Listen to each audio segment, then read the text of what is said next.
Good afternoon, everyone. This is Dr. Serge, and welcome back to another episode of Search for the Truth. And our goal with this podcast is to really bring knowledge and empower people to get better naturally. And today I'm really excited to have my guest. She's a fellow Canadian, actually. She lives in Vancouver, she said, and from Quebec, so on the other side of Canada. But today we're going to talk about the aging from the inside out, using the body, mind, and spirit aspect of this approach, right? Yeah, this is my jam. This is what deep beauty and radiance is all about, and I love seeing this in men. This is a good topic for men as well. Actually, more and more people ask me what to do to just look younger.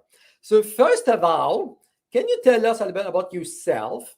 You're a nurse. You do holistic approaches. You try to use options that are other than surgeries, for example. So tell us a bit about you, your journey, and why you are so passionate about what you do right now.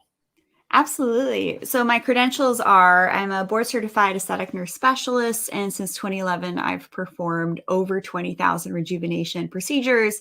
I'm an international speaker, trainer. I write academic papers. This is my last journal entry on jawline aging. I'm a 3-time award-winning academic published author in both the US for Plastic Surgical Nursing Journal and Journal of Aesthetic Nursing in the UK. So internationally, I get around a little bit in the international space, which is great. And honestly, the Europeans are a little bit ahead of the game than us in North America in regards to cleanliness and strictness with ingredients.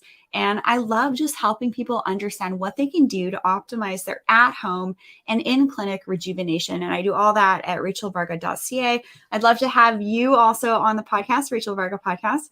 My passion is really sharing those ways of being and ways of living that are going to optimize our body, mind, spirit, and energy. Those types of practices go really deep. It's not just what we put on our skin. It's not just the rejuvenation that we do. Yes, those all have a place. And I help to create a plan for my clients on how to implement all those different layers.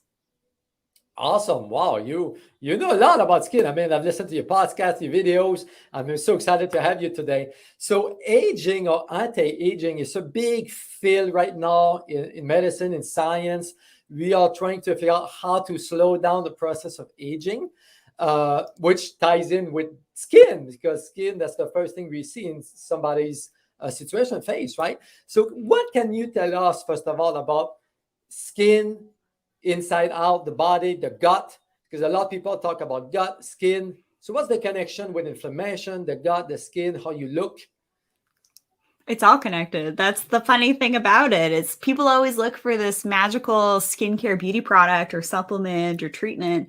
That's going to be that one thing that fixes everything. And it's really the pieces of the puzzle is how I recommend you approach it with your at home. And sometimes, seeing practitioners to do the other stuff.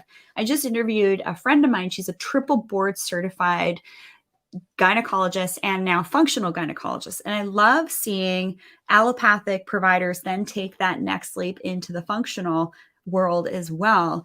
And we were talking all about hormone balancing. And the thing about hormone balancing, and actually one of our viewers chimed in on that live stream saying that hormones, they can run the show and they always kind of want our attention. And if we don't notice the different things that might pop up to be kind of like warning signs that our hormones might be off. So say, for example, you wake up and overnight, you feel like you've aged overnight. Yeah. That can actually be for women from a very steep estrogen drop off. So think perimenopause, menopause, postmenopause.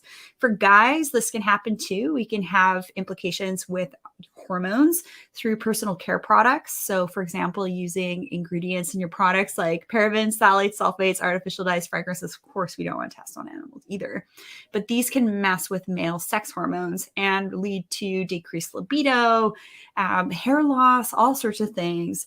So hormones really are what run the show, and we need to also support our gut health. So for myself, I feel like my skin is better than ever. Over the last couple of years, I've really gotten laser focused with gut health optimization, genetic health inquiries, and things like that, and also some hormone paneling that can really give us clues as to when things might be a little bit off. And especially because myself in my mid 30s, I'm able to take that data. So we're testing now instead of guessing as things that might be in the kind of like the picture for me. And then in our younger years, we can do something about it to be proactive about our aging. So we're no longer doing the Jane Fonda route of just like waiting and then getting 3 facelifts. It's where we now are seeing the much younger generation, 30s, 40s, 50s, 60s as well, realizing that it's all going to come from a multifaceted approach. It's not going to be just from one thing.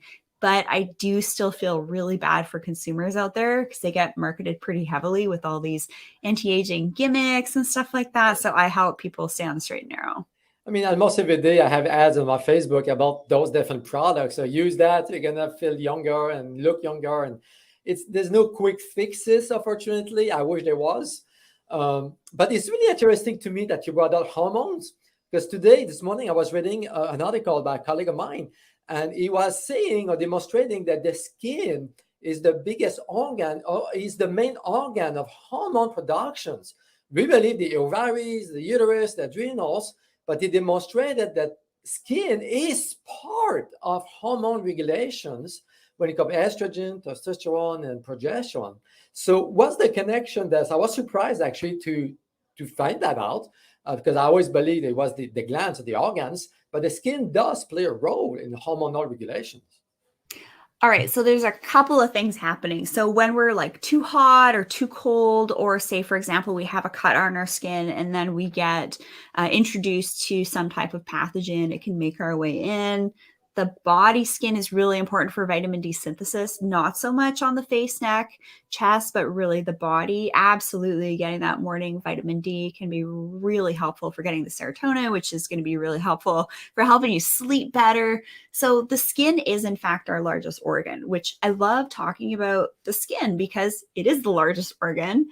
Yeah. And if you're wanting to pick up on clues about the quality of your health on your insides, inside your little meat suit here, you do have to take clues from your skin. So if you're noticing accelerated aging really quickly, if you're noticing more thinning and crepiness, if you're noticing more acne, if you're noticing more acne scarring kicking around for a couple months afterwards, or more pigmentation, those can actually be signals to hormone disruption, genetic predispositions, issues with detoxification. Skin is a huge detoxification organ as well, through sweat and stuff like that.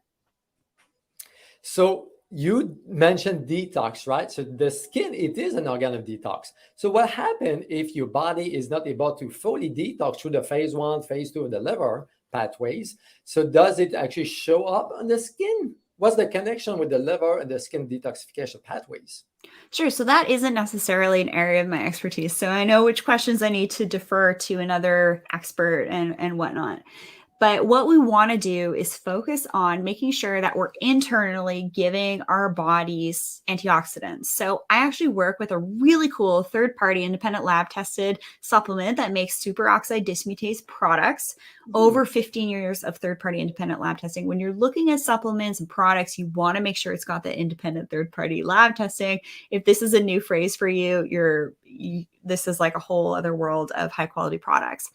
So when we take antioxidants, like in a general multivitamin, your vitamin C or your vitamin E, one molecule of those is going to neutralize one free radical. When you're using really potent antioxidants like superoxide dismutase, I've heard the founder of this company say, and this is based on research, that one molecule of SOD can neutralize 1 million up to 1 billion free radicals. So that's something that you're ingesting, which, yes, is going to get distributed elsewhere in the body. And I, in particular, really like taking that type of supplement because I burn really easily. I'm really susceptible to skin cancers, hyperpigmentation, things like that. So it allows me to be outside for longer and not burn as easily, as almost working like internal sunscreen. And so it helps my body function better. So is there a way to support the SOD production or antioxidant production by the body? I'm not familiar with ways to support production, but I am familiar with the topics of supplementing SOD and also making sure that you're eating foods based on tests that hopefully you've been able to perform. And if you have questions about which food tests are great, they're usually a stool sample type of test. We want to limit our introduction into our bodies of inflammatory foods. And what's funny is a lot of times these inflammatory foods have been touted as healthy, natural foods that are grown in the ground or on trees and things like that. But when they enter the body and with your specific gut microbiome and your epigenetics, it might actually create more inflammation. So we can actually get super sophisticated with reducing inflammation and oxidative stress with our food choices, our supplement choices as well. And also how our mind, energy, spiritual practices are also playing into how our body's working also through stresses and stuff like that. Then you have a good point here, because a lot of people focus on the body, the physical aspect, the diet, and so on. But the mind, the spirit, the spiritual aspect, exactly, Mind is and all heart, connected, right? 100%. So can you tell us a little bit about the stress component of this this aspect, I guess, how stress can actually impact our skins? Because sometimes I see people are stressed out and it does show on the skin. All right, I'm going to do a little exercise. So sometimes when I go on podcasts and we talk about stress, we're like, oh, it's like that high beta state. You got to take it a couple down. You got to take it down a couple notches. Yes, we want to be high vibe individuals to look and feel our best. But when it comes to the way that we're talking and the way that we're sharing information, the way that we're living, drop it down a little bit into those other types of brainwave states. And right away, you're going to be reducing. You'll probably notice what I did to my voice a little bit there. Slowed it down. And I wasn't in that like ADD, OCD state, right? Got to get this information out right now.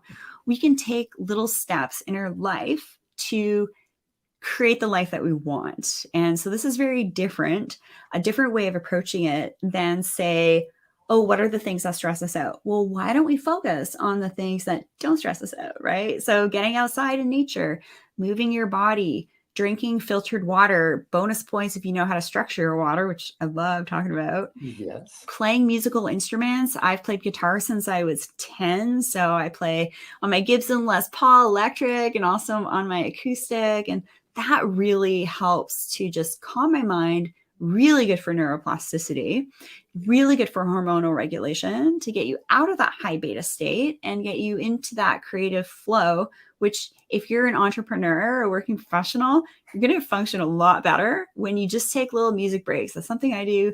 I read books I like to enjoy. I eat good food. I see my friends and family, all of these things. Having community are really important as well. Like really bolster up your community right now for support, especially, during this crazy times, right? We're all about uncovering the facts. Well, you do want to surround yourself with people that are on kind of that same wavelength. And really this is a very deep topic I'm going to get into, which you probably weren't expecting me to, but we are at a bifurcation point. You can either choose to go down this lower vibe, high vibe state, full of disease and accelerated aging, or you can intentionally make the choice to go up this other route, which is more of like that high vibe type of living that is going to be full of more of the positive. So when we're thinking about this bifurcation point, we live in a world of duality. Okay. This isn't like the exact analogy, but for every bad thing that happens that you see on the news that might make you stressed out, just remember that there's also the positive opposite to that. So it really just depends on what type of timeline you're choosing to be on. That is probably one of the best ways that I can help people kind of conceptualize, how do I get out of that like 3D low vibe state into more of this other way of being that is going to be more conducive to hormone balancing and reducing stress levels and all of that.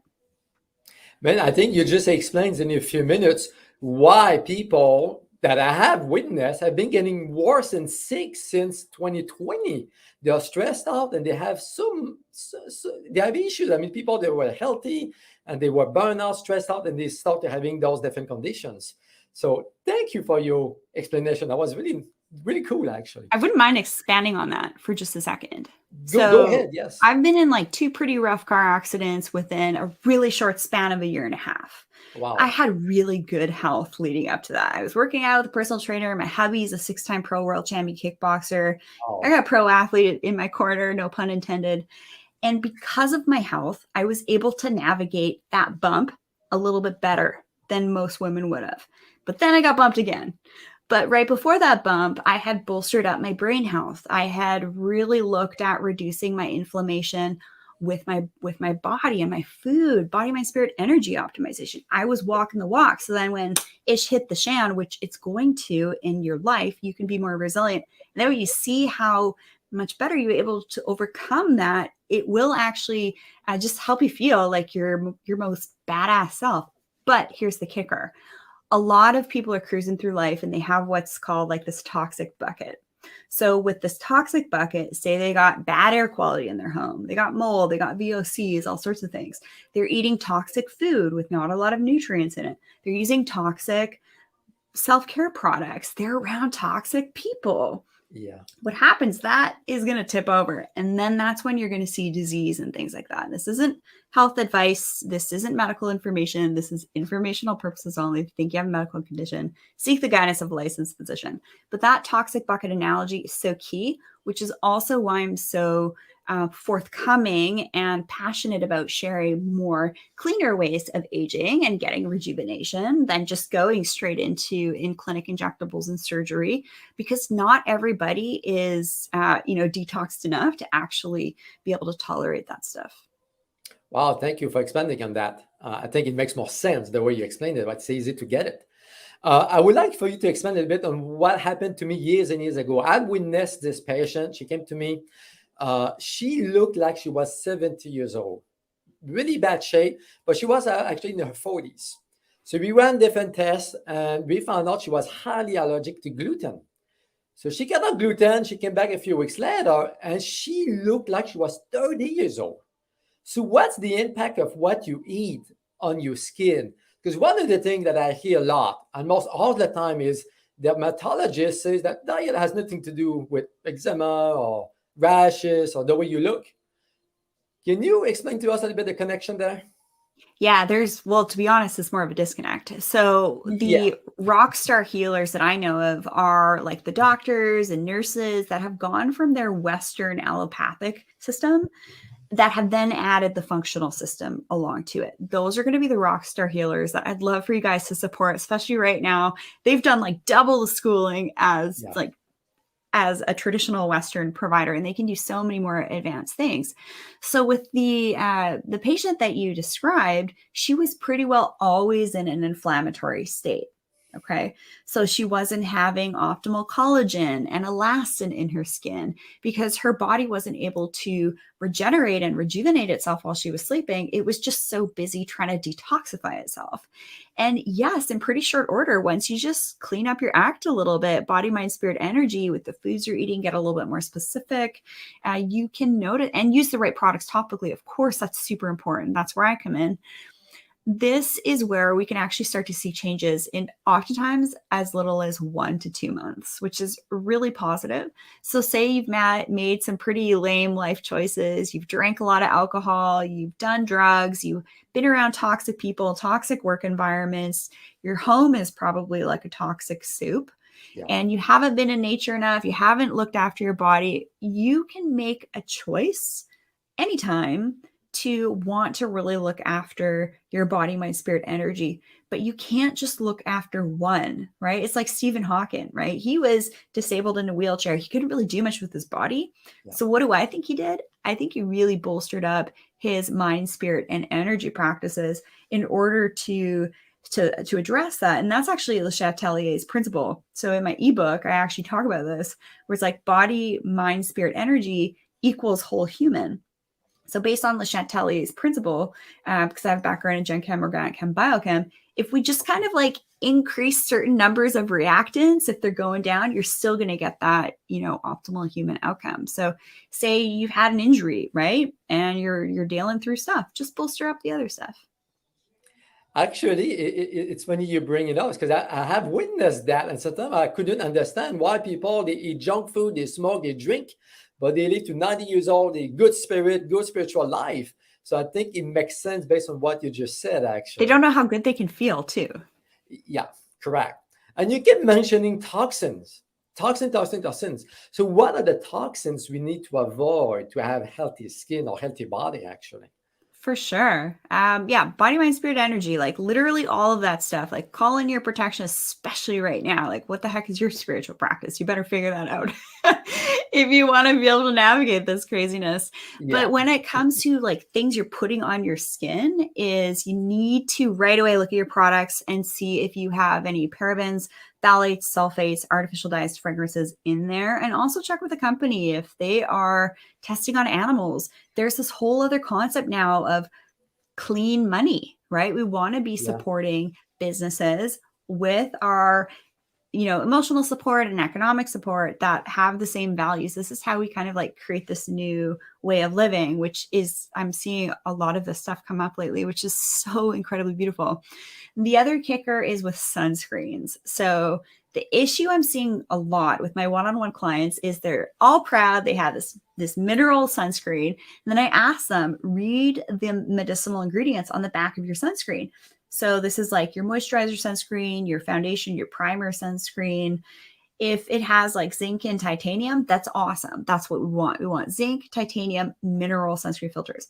But the sneaky part is that if you look at the medicinal ingredients, you may see things like oxy, avo, octo as Yeah. chemical sunscreen ingredients, which are known hormone disruptors, right? And predispose you to, experiencing different types of disease processes and pathologies.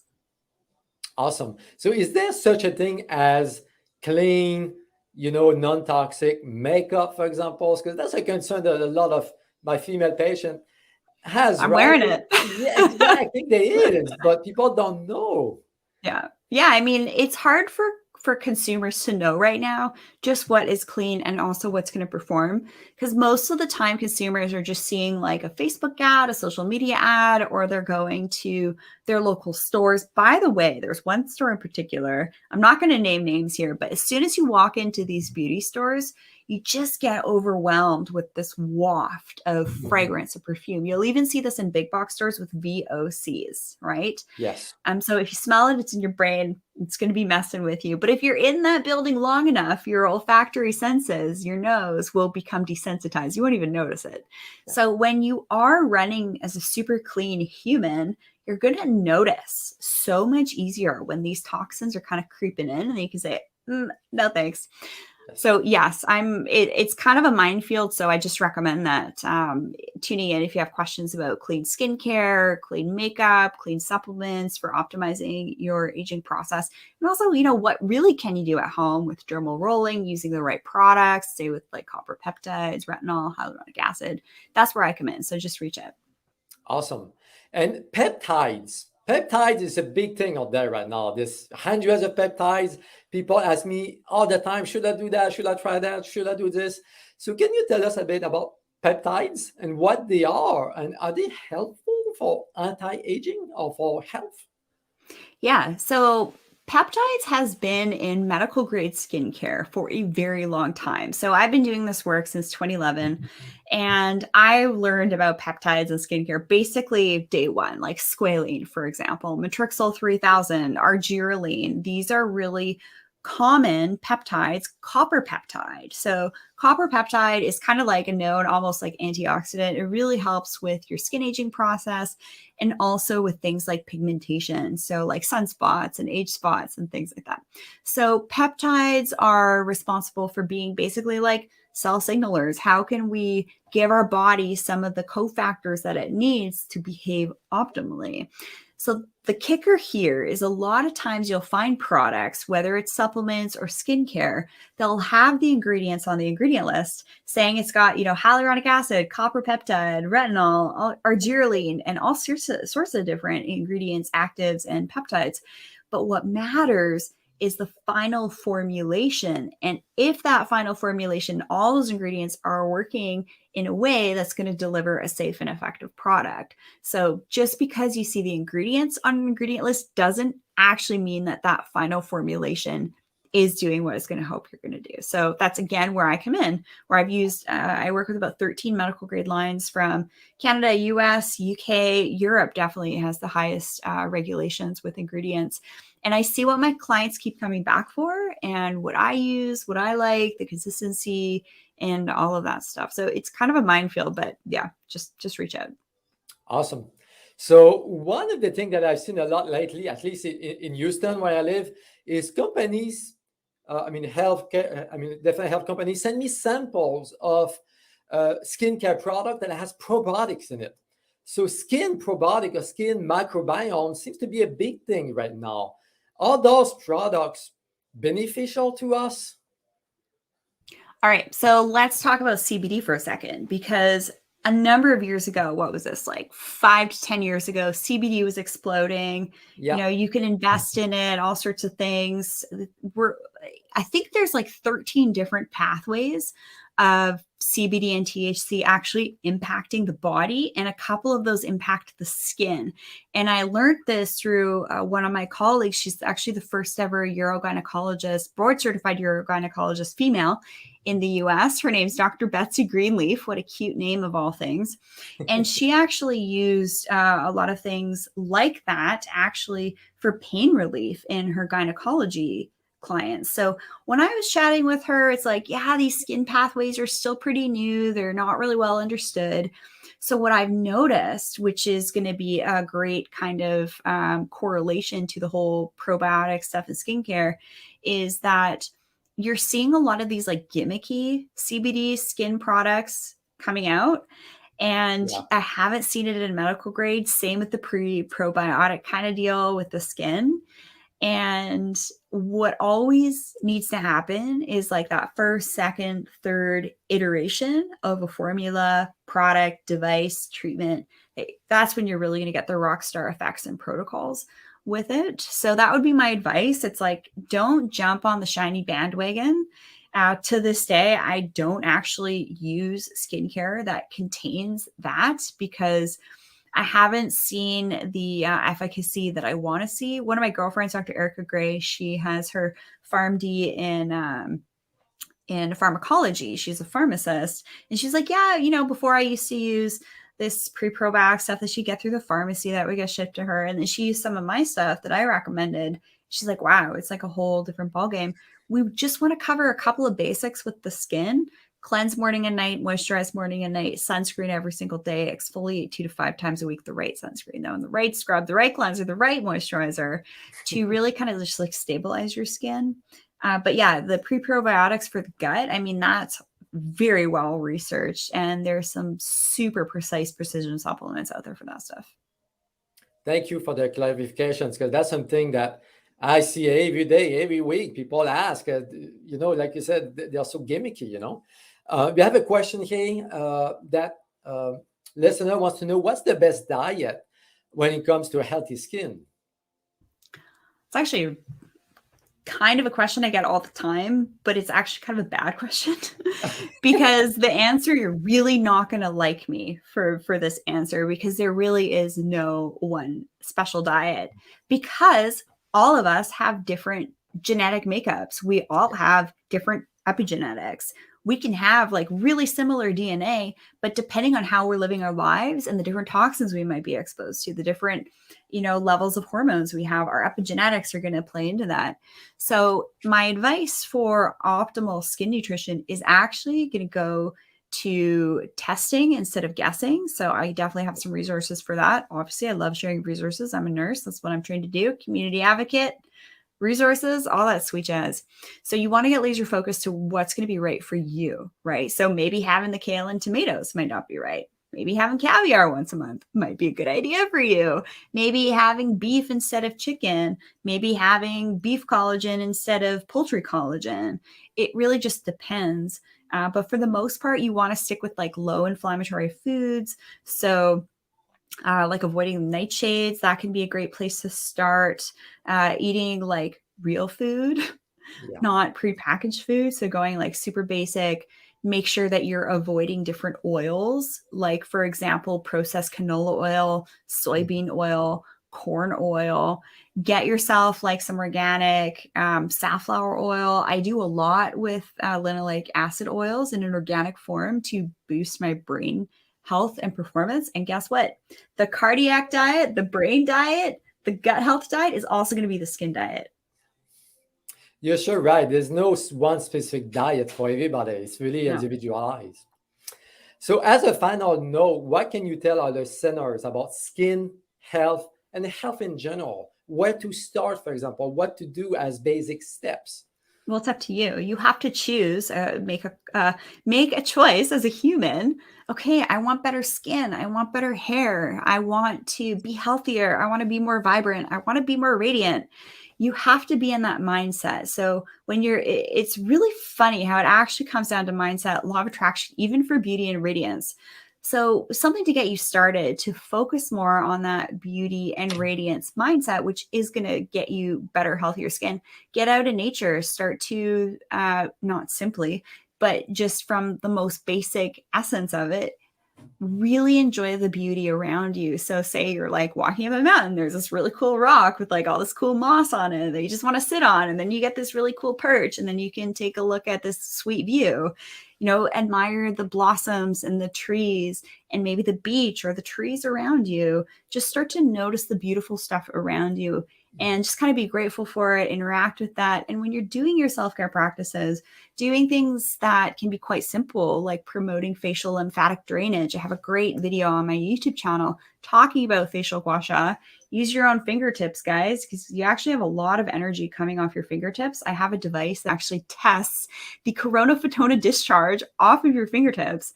It's called the BioWell. It's Russian tech, and it actually will measure the light coming off your fingertips and then put it on a computer program and gives you all sorts of cool readings.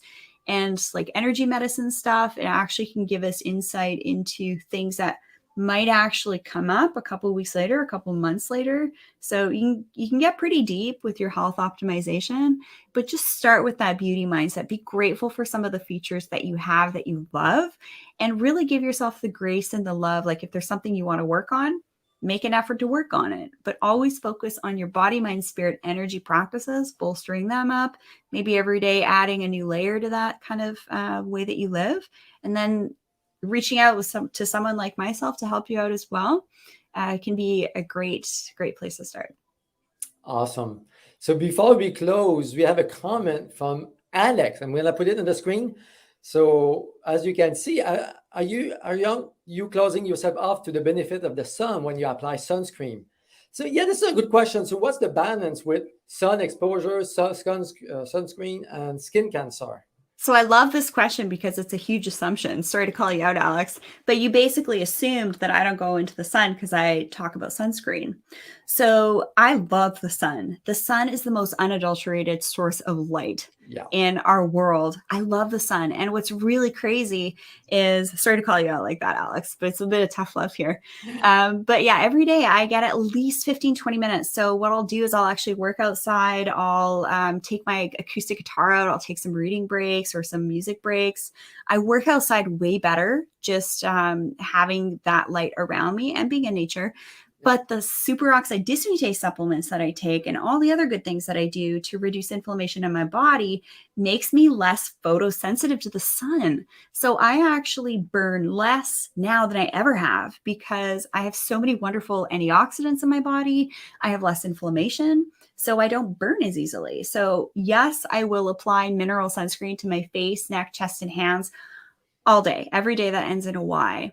But I won't necessarily on my body unless I'm getting prolonged exposure, because I do actually want that body sun exposure on my arms, on my legs, on my abdomen, but not at the times of day when we're getting a lot of high UV index. So moderation.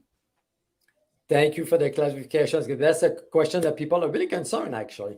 I love my nature time. I'm outside every day. You feel so much better. And in Vancouver, of course, you had that nice landscape, the trees, the fresh I'm air. actually on an island. And that's even better, man. Yeah. I'm a little bit jealous there. how can people reach out to you? Email, website? Yeah, everything about me is at RachelVarga.ca. If you want to learn more about me, if you want to work one-on-one, pick up my ebook, RachelVarga.ca. I have really great skin camp programs too, where I kind of like expand on all these things and do dermal rolling demos and stuff like that. And then the Rachel Varga podcast. So you can find that, the Rachel Varga podcast on YouTube. The obviously all podcast streaming platforms. Hang out with me at Rachel Varga Official on Facebook and Instagram. I'm pretty active there. If you have a question, just send me an email, info@RachelVarga.ca, and use promo code Dr. Sergey for 15% off of your one-on-one call with me as well. Wow, that's awesome. Thank you for doing this. That's really generous of you. Good. So, Rachel, thank you for your time. It was really interesting. I hope to see you again, talk to you again later, and we'll have a good day. Yeah, absolutely. And I look forward to having you on my podcast as well. So stay tuned, everybody, for when that happens. Awesome. Good. We'll see you later, guys.